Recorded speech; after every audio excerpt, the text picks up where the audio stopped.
कहानी की शुरुआत में डॉल बनाने वाले एक आदमी को दिखाया जाता है जिसका नाम सैम्यूल है। सैम्यूल जब डॉल बना रहा होता है तभी दरवाजे के नीचे से एक चिट आती है। सैम्यूल जब उस चिट को देखता है तो उसमें लिखा होता है फाइंड मी, यानी कि मुझे ढूंढो। सैम्यूल अपनी वर्कशॉप से निकलकर घर के अंदर आता है जहां पर उसे एक और चिट मिलती है। उस चिट पर लिखा होता है क्लोजर, यानी कि मैं पास ही हूँ। ये सैम्यूल की छोटी बेटी होती है जिसका नाम एनाबेल है। वो अपने पिता के साथ खेल रही होती है। सैम्यूल अपनी बेटी एनाबेल को ढूंढ लेता है। तभी यहाँ पर एनाबेल की मॉम भी आ जाती है और ये पूरा परिवार आपस में खेलना शुरू कर देता है। ये एक बहुत ही खुशहाल परिवार है जो एक दूसरे से बहुत प्यार करते हैं। अगले दिन सैम्यूल अपने परिवार के साथ चर्च से वापस आ रहा होता है। रास्ते में उसकी गाड़ी का टायर पंचर हो जाता है और जब वो अपनी गाड़ी का टायर चेंज कर रहा होता है तभी सामने से एक गाड़ी आ रही होती है और ठीक उसी वक्त सैम्यूल अपनी गाड़ी के टायर को खींचता है जिससे उसकी गाड़ी के टायर का नट सड़क पर गिर जाता है। और जैसी उसकी बेटी उस नट को उठाने के लिए जाती है, सामने से जो गाड़ी आ रही थी उस गाड़ी से उसकी बेटी का एक्सीडेंट हो जाता है जिसमें उसकी बेटी की मृत्यु हो जाती है। धीरे धीरे वक्त बीतता है और 12 साल बीत जाते हैं। 12 साल बाद सैम्यूल के घर पर 6 अनाथ लड़कियां और एक सिस्टर रहने के लिए आती हैं जिनका अनाथ आश्रम बंद हो चुका है। इसीलिए अब ये सैम्यूल और उसकी पत्नी के साथ इसी घर पर रहेंगी। इनके साथ जेनिस नाम की जो लड़की होती है उसका पैर खराब होता है। दरअसल बचपन में उसे पोलियो हो गया था। जेनिस जब घर के अंदर जाती है तो एक दरवाजा खोलने की कोशिश करती है। तभी वहां पर सैम्यूल आ जाता है। वो कहता है कि ये कमरा बंद है और हमेशा बंद ही रहेगा, इसके अंदर जाने की किसी को भी इजाजत नहीं है। दरअसल ये उसकी बेटी एनाबेल का कमरा होता है। जेनिस अब दूसरे कमरे में जाती है जहां पर उसकी दोस्त लिंडा होती है। ये दोनों इसी कमरे में रहने का फैसला करती हैं। सब की सब लड़कियां अब बाहर खेलने के लिए चली जाती हैं। जेनिस के पैर में प्रॉब्लम है इसीलिए वो बाहर नहीं जा सकती और जब वो खिड़की से बाहर सबको देख रही होती है तभी उसके पीछे दिखाया जाता है बेड पर एक धुंधला सा साया है जो उठकर उसी की तरफ आ रहा होता है। पर जब जेनिस पीछे मुड़कर देखती है तो वहां पर कोई भी नहीं होता। अब सब की सब लड़कियां रात को सो जाती हैं। जेनिस को नींद नहीं आ रही होती और तभी दरवाजे के नीचे से एक चिट आती है और उस चिट पर लिखा होता है फाइंड मी, यानी कि मुझे ढूंढो। ये उसी तरह का गेम होता है जो आज से कई साल पहले एनाबेल अपने डैड के साथ खेलती थी, पर अब एनाबेल इस दुनिया में नहीं है। जेनिस अपने कमरे से बाहर निकलती है और तभी दूसरे कमरे से, जो कि एनाबेल का कमरा था, वहां से एक चिट दरवाजे के नीचे से बाहर आती है जिसमें लिखा होता है इन हियर, यानी कि यहाँ अंदर, और दरवाजा अपने आप ही खुल जाता है। जेनिस उस कमरे के अंदर चली जाती है जहां पर सफेद कपड़े के नीचे एक बहुत ही खूबसूरत डॉल हाउस होता है जिसके अंदर जेनिस को एक चाबी मिलती है। रूम में एक अलमीरा होती है। जेनिस उस चाबी से उस अलमीरा को खोलती है जिसके अंदर उसे एक डॉल दिखती है। जेनिस उस अलमीरा को बंद कर देती है और जैसी वो मुड़ती है एक बार फिर से अलमीरा का दरवाजा अपने आप ही खुल जाता है। जेनिस वापस जाकर चाबी से उस अलमीरा को लॉक कर देती है और जैसे वो मुड़ती है एक बार फिर से वो अलमीरा खुल जाती है। जेनिस को लगता है कि वो डॉल उसे ही देख रही है, इसीलिए वो उसके ऊपर सफेद कपड़ा रख देती है और जब वो खिड़की की तरफ जा रही होती है तो उसके पीछे दिखाया जाता है कि वो सफेद कपड़ा जिसके नीचे डॉल होती है वो अलमीरा से बाहर आ जाता है जिसके नीचे लड़की की एक आकृति होती है।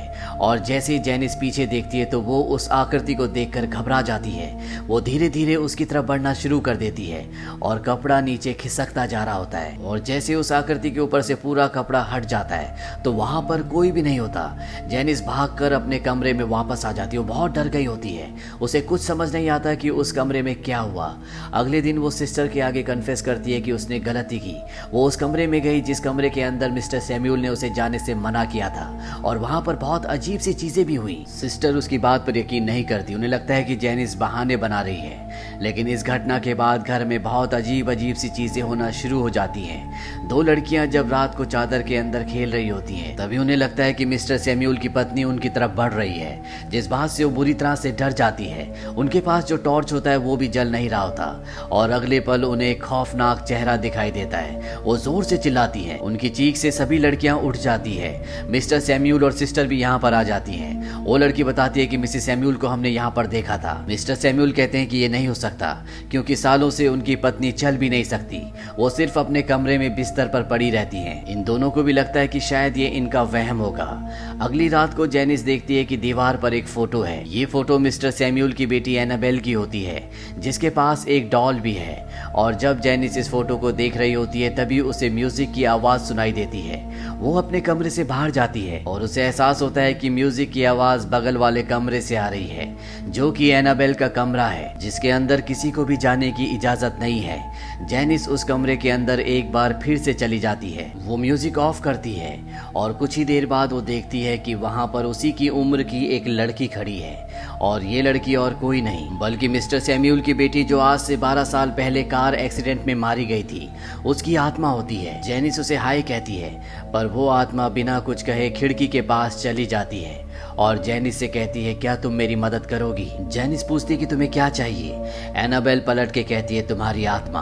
उसका चेहरा बहुत ही भयानक होता है। जेनिस किसी तरह से कमरे से बाहर निकल जाती है, पर जैसे ही वो अपने कमरे की तरफ बढ़ती है तो उसके कमरे का दरवाजा बंद हो जाता है। जेनिस सबको आवाज भी लगाती है, पर उसकी आवाज कोई नहीं सुनता, और अगले पल वो आत्मा जेनिस को फर्स्ट फ्लोर से नीचे फेंक देती है, जिससे वो बुरी तरह से जख्मी हो जाती है। अगली सुबह दिखाया जाता है कि जेनिस का दूसरा पैर भी टूट चुका है, वो व्हील चेयर पर है। वो कमरे में आने के बाद सिस्टर को बताती है कि रात को सीढ़ियों से गिरी नहीं थी, बल्कि किसी ने उसे ऊपर से नीचे फेंका था। ये सुनकर सिस्टर हैरान हो जाती है। जेनिस बताती है कि इस घर में कोई बुरी शक्ति है जिसे उसकी आत्मा चाहिए, क्योंकि बुरी शक्तियां हमेशा कमजोर लोगों पर ही हमला करती है। सिस्टर बताती है कि बुरी शक्तियां उन लोगों पर हमला नहीं करती जो शरीर से कमजोर होते हैं, बल्कि उन लोगों पर हमला करती है जो दिमाग से कमजोर होते हैं, और तुम दिमाग से बहुत स्ट्रांग हो। अब रात को जेनिस की दोस्त लिंडा उसके पास आती है, जो उसकी रूममेट है। जेनिस का दूसरा पैर भी टूट चुका है, इसीलिए वो ऊपर सोने के लिए नहीं जा सकती। लिंडा को ऊपर अकेले ही सोना पड़ेगा।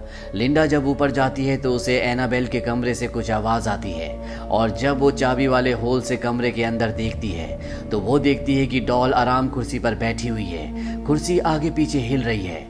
वो दरवाजा खोलती है, और जब वो अंदर देखती है तो कुर्सी पर कोई भी नहीं होता। लिंडा डर कर भागकर कमरे में आकर अपने बेड पर लेट जाती है, और जब वो बेड से नीचे देखती है तो वहां पर किसी के पैरों के निशान होते हैं, और अगले पल उसे वही डॉल दिखती है जो उसे एनाबेल के कमरे में आराम कुर्सी पर दिखी थी।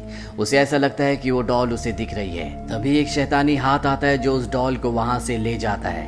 अगली सुबह दिखाया जाता है कि सिस्टर जेनिस को बाहर धूप में लाती है। वो जेनिस से कहती है कि तुम्हें यहाँ पर अच्छा लगेगा। सिस्टर वहां से चली जाती है, और अगले पल जेनिस की व्हील चेयर पर पीछे से कोई धक्का देता है। जेनिस जब पीछे देखती है तो वहां पर कोई भी नहीं होता। वो बहुत घबरा जाती है, और तभी उसके सामने जो वर्कशॉप होती है जहां पर मिस्टर सैम्यूल किसी जमाने में डॉल्स बनाया करते थे, उसका दरवाजा खुल जाता है। इसके बाद जेनिस की व्हील चेयर को कोई पीछे से धकेलना शुरू कर देता है, और वो शक्ति जेनिस को उस वर्कशॉप के अंदर फेंक देती है। वहां पर लकड़ी का एक प्लेटफॉर्म होता है जिसके नीचे जेनिस छुप जाती है, पर अगले पल वो देखती है कि वहां पर मिस्टर सैम्यूल की बेटी एनाबेल, जो कि 12 साल पहले एक्सीडेंट में मारी गई थी, उसकी आत्मा होती है। वो जेनिस की तरफ आती है और उसे पकड़कर अपने मुंह से रक्त जेनिस के मुंह के अंदर डाल देती है। जेनिस जोर से चिल्लाती है। जेनिस की आवाज सुनकर सब के सब इस जगह पर आ जाते हैं, पर जब सब अंदर आते हैं तो वो देखते हैं कि जेनिस अपनी व्हील चेयर पर बैठी हुई है, और उसके चेहरे पर कोई भी डर नहीं है, जैसे कुछ हुआ ही नहीं, क्योंकि जेनिस के शरीर पर अब शैतान का कब्जा है। वहीं जेनिस की दोस्त लिंडा को दिखाया जाता है, जो बहुत परेशान होती है। उसके पास मिस्टर सैम्यूल आते हैं। वो उन्हें बताती है कि जेनिस को आपकी बेटी दिखती है। वो उसके कमरे में गई थी जहां पर उसे सफेद कपड़ों वाली एक डॉल भी मिली। ये सुनकर सैम्यूल पूरी तरह से हैरान हो जाता है। वो कहता है कि उस डॉल को छुपा दिया गया था, और इसके बाद वो अंदर जाता है। वो देखता है कि कुर्सी पर वही डॉल है जिसे सबसे पहले जेनिस ने एल्मीरा के अंदर देखा था। वहां पर एक चिट भी होती है जिसमें लिखा होता है ढूंढ लिया, और तभी पीछे से जेनिस आती है, जो चल नहीं पाती थी पर अब वो चल सकती है। वो एक शैतान का रूप धारण कर लेती है। मिस्टर सैम्यूल के हाथ में जो क्रॉस होता है वो जेनिस की तरफ बढ़ा देते हैं, पर एक एक करके उनकी उंगलियां टूटना शुरू हो जाती है, और वो शैतान जो जेनिस के ऊपर पूरी तरह से हावी है वो मिस्टर सैम्यूल को मार देता है। अब जेनिस जब रात को सो रही होती है तो उसके कमरे में लिंडा जाती है। उसके पास जो डॉल होती है वो उस डॉल को उठाकर घर से बाहर निकल जाती है। सिस्टर उसे बाहर जाते हुए देख लेती है, इसीलिए वो उसका पीछा करती है। लिंडा एक कुएं के पास जाती है और डॉल को कुएं के अंदर फेंक देती है, पर जैसी वो कुएं के अंदर देखती है तो वहां से 2 हाथ निकलते हैं जो लिंडा को कुएं के अंदर खींच रहे होते हैं, पर सिस्टर लिंडा को पकड़ लेती है और बाहर खींच लेती है। ये दोनों के दोनों घर वापस आ जाते हैं। सिस्टर मिस्टर सैम्यूल की पत्नी के पास जाती है और वो उनसे पूछती कि यहाँ पर सब क्या हो रहा है। वो बताती है कि आज से 12 साल पहले जब हमारी बेटी की एक्सीडेंट में मृत्यु हो गई थी, तो हमने उन शक्तियों का आवाहन किया जो हमें हमारी बेटी से मिलवा सके, उससे बात करवा सके, इस घर में उसे वापस ला सके। शुरू में हमें उसका एहसास हुआ। फिर हमें एक चिट मिली जिसमें उसने हमसे डॉल में बसने की इजाजत मांगी ताकि वो हमेशा हमारे साथ इसी घर में रह सके। हमने उसे इजाजत दे दी। इसके बाद उसकी शक्तियां बढ़ गई, हमें वो दिखने भी लगी। हालांकि हम उसे हाथ नहीं लगा सकते थे, गले नहीं लगा सकते थे, पर वो हमेशा हमारे आसपास रहती। पर जब मैंने एक बार उसे मिरर में देखा तो वो हमारी बेटी नहीं थी, बल्कि वो कोई और शक्ति थी जो हमें धोखा दे रही थी। और एक बार जब मैं उसके पास क्रॉस लेकर गई तो वो अपने असली रूप में आ गया। दरअसल ये कोई शैतान था। उसने मुझ पर हमला किया जिससे मेरी एक आंख हमेशा के लिए खराब हो गई और ना फिर मैं कभी चल पाई। इसके बाद मेरे पति ने चर्च से मदद मांगी। हमने एक अलमीरा के अंदर बाइबल के पन्ने चारों तरफ चिपका दिए और उस डॉल को जिसके अंदर शैतान का वास था, जिस डॉल से वो शैतान जुड़ा हुआ था, उस डॉल को उस अलमीरा के अंदर हमेशा के लिए बंद कर दिया। हमें लगा था कि वो शैतान जा चुका है, इसीलिए हमने अपने पापों का प्रायश्चित करने के लिए अपने घर में अनाथ लड़कियों को आसरा दिया। पर शायद वो शैतान यही चाहता था और अब एक बार फिर से वो शैतान आजाद हो चुका है। दरअसल जेनिस ने जब पहली बार अलमीरा को खोला था जिसके अंदर डॉल थी, उसी वक्त वो शैतान आजाद हो गया था और अब उस शैतान का वास जेनिस के शरीर में है। वहीं घर में दूसरी तरफ दिखाया जाता है जहां पर सभी लड़कियां जेनिस के पास जाती हैं। जेनिस अपने दोनों पैरों पर खड़ी हो जाती है। ये देखकर सब लड़कियां हैरान हो जाती है। सब लड़कियां उधर से भागती है और सिस्टर के पास आती है। वो बताती है कि जेनिस ने हमारे ऊपर चाकू से हमला किया। सिस्टर कहती है कि तुम पुलिस को कॉल करो और वो ऊपर चली जाती है जहां पर वो कमरे में जेनिस को देखती है जो अपने दोनों पैरों पर खड़ी होती है। यहाँ पर लिंडा और एक और बच्ची होती है जो इस कमरे में फंसी हुई होती है। सिस्टर अब प्रार्थना करना शुरू करती है पर अगले पल जेनिस उन्हें हवा में उठा देती है और अपनी शक्ति से उन्हें शीशे से टकराती है जिससे वो बेहोश हो जाती है। यहाँ पर लिंडा और जो दूसरी लड़की होती है वो बाहर की तरफ भागती है पर लिंडा गिर जाती है और उसे उसी कमरे में खींच लिया जाता है जो कमरा एनाबेल का था। वहीं दूसरी तरफ ये दिखाया जाता है कि नीचे जितनी भी लड़कियां होती है वो मिस्टर सैमुअल्स की पत्नी के रूम में जाती है ताकि उन्हें भी अपने साथ बाहर ले जा सके, पर उनकी अब मृत्यु हो चुकी है। सब लड़कियां बाहर जाकर गाड़ी स्टार्ट करने की भी कोशिश करती है पर उनसे गाड़ी स्टार्ट नहीं होती। वहीं घर के अंदर लिंडा को दिखाया जाता है जो उस अलमीरा के अंदर चली जाती है जिस अलमीरा के अंदर वो डॉल 12 सालों से कैद थी, जिस अलमीरा के अंदर बाइबल के पन्नों को चिपकाया गया है। और बाहर जेनिस होती है जो लिंडा को ढूंढ रही होती है क्योंकि वो उसे मारना चाहती है। अलमीरा के अंदर डॉल भी होती है जो लगातार लिंडा को देख रही होती है। तभी अलमीरा का दरवाजा खुलता है। बाहर जेनिस होती है जो लिंडा को पकड़ लेती है पर इससे पहले कि वो उसे चाकू से मारती पीछे सिस्टर आ जाती है जिन्होंने अलमीरा से डॉल को निकाल लिया होता है। जेनिस उनके ऊपर हमला करती है। सिस्टर जेनिस के गले में क्रॉस वाला लॉकेट डाल देती है और उसे और डॉल को दोनों को अलमीरा के अंदर धक्का देकर अलमीरा को बंद कर देती है और उसके सामने एक बहुत बड़ी अलमीरा को गिरा देती है ताकि वो दरवाजा खोलकर बाहर ना आ सके। और यहाँ पर सिस्टर और जितने भी बच्चे होते हैं वो सब के सब घर के बाहर होते हैं। घर के अंदर बहुत हलचल हो रही होती है और जितनी भी लाइट्स होती हैं वो सब की सब बंद हो जाती हैं और इसके बाद सब कुछ शांत हो जाता है। यहाँ पर अब पुलिस आती है और वो उस अलमीरा को खोल कर देखती है जिसके अंदर जेनिस को होना चाहिए था, पर जेनिस वहाँ से भाग गई होती है पर डॉल अभी भी वहीं पर होती है। अगली सुबह चर्च से फादर यहाँ पर आते हैं और वो इन सब को बताते हैं कि ये घर अब पवित्र है। लिंडा कहती है पर ये डॉल अभी भी यहीं पर है।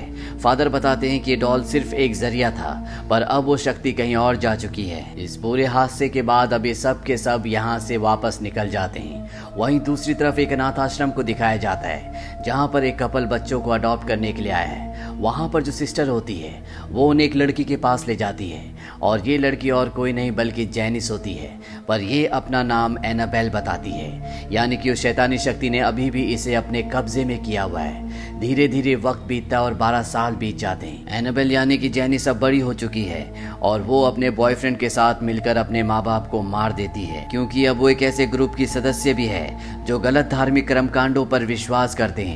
एनाबेल यानी कि जेनिस के जो पड़ोसी होते हैं वो एनाबेल की मॉम की चीख की आवाज सुनकर जाग जाते हैं और घर के बाहर आकर एनाबेल के घर की तरफ